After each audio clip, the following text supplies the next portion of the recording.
Bienvenue tout le monde, une fois de plus. Alors, cette chaîne, nous parlons de karaté. Alors, nous allons a priori considérer à tort que beaucoup de personnes savent exactement ce que c'est que le karaté.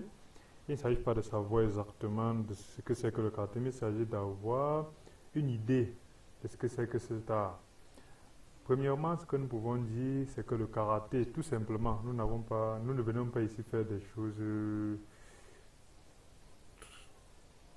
d'intellectuelles ou des longues définitions complexes. Elles n'ont pas besoin d'être parfaites, mais tant qu'elles sont tant qu'elles reflètent la réalité, alors c'est comme ça que nous apprenons, parce que c'est le karaté pour les faibles, c'est le karaté pour des personnes simples. Alors, simplement définir le karaté, c'est un art martial. Alors, c'est quoi un art martial? Un art martial, à la différence d'un sport, c'est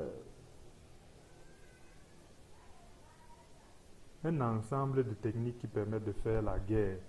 Parce que dans martial, on y voit Mars. Mars, c'est le dieu grec de la guerre. C'est le dieu de la guerre, en tout cas. Alors, dans art martial, on a martial qui est la guerre. On a art. Dans l'art, il y a la particularité liée à l'homme, la beauté, parce que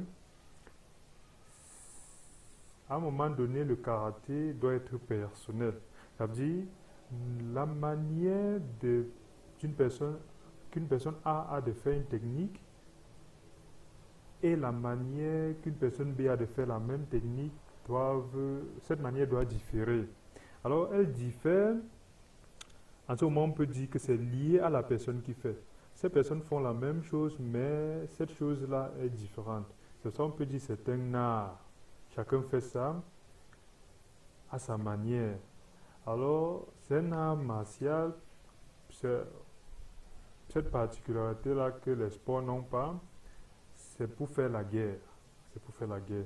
Donc, quel que soit ce qu'on peut dire, je fais le karaté pour le sport, pour être en forme, pour ne pas vite vieillir, pour apprendre des techniques, on ne doit jamais oublier que c'est pour la guerre.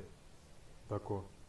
Alors, au-delà d'être un art pour la guerre, c'est aussi, on peut dire, c'est un sport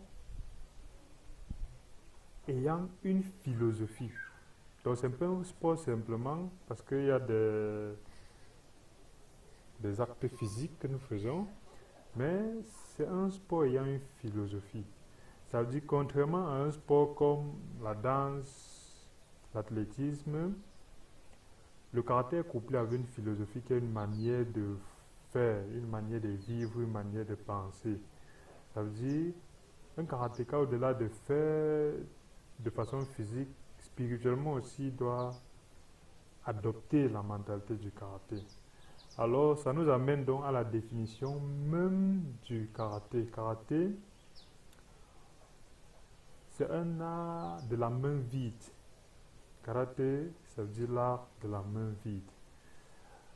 Contrairement au judo, qui n'est pas l'art de la main vide, contrairement au kenpo, contrairement au jiu-jitsu, contrairement au kickboxing, à la boxe, vous voyez tout ça, on peut dire c'est pour faire la guerre, mais le karaté a donc cette particularité-là d'avoir été créé avec cette mentalité-là, la mentalité du vide. Ça veut dire pour faire du karaté, on doit être vidé d'esprit. Vidé d'esprit, ça veut dire on vient sans a priori, on doit commencer sans a priori. À tout moment, on doit toujours être en train de se vider l'esprit. Et là, de la main vide physiquement parlant, en réalité, il se fait sans matériel. Il se fait à main nue. Donc, on peut dire à main nue. Alors, on utilise le corps comme arme. En karaté, toutes les parties du corps, ce sont des armes. Nous allons avoir le temps de découvrir ensemble ces parties du corps-là. Nous allons avoir le temps de découvrir ensemble comment les utiliser. nous allons avoir du temps ensemble de découvrir comment les utiliser de façon efficace. Donc, c'est l'art de la main vide. Alors, en réalité, il est divisé en plusieurs parties.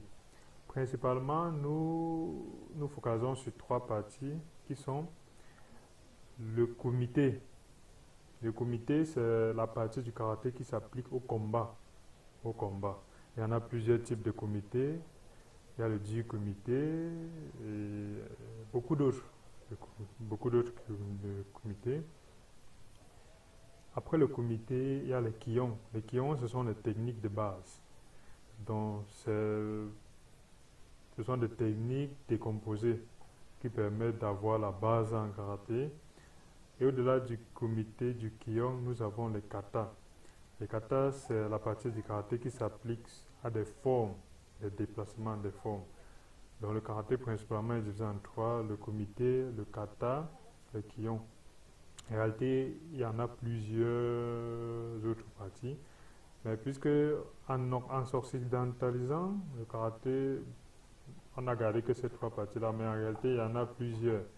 Il y a les percussions, il y a les chutes, il y a les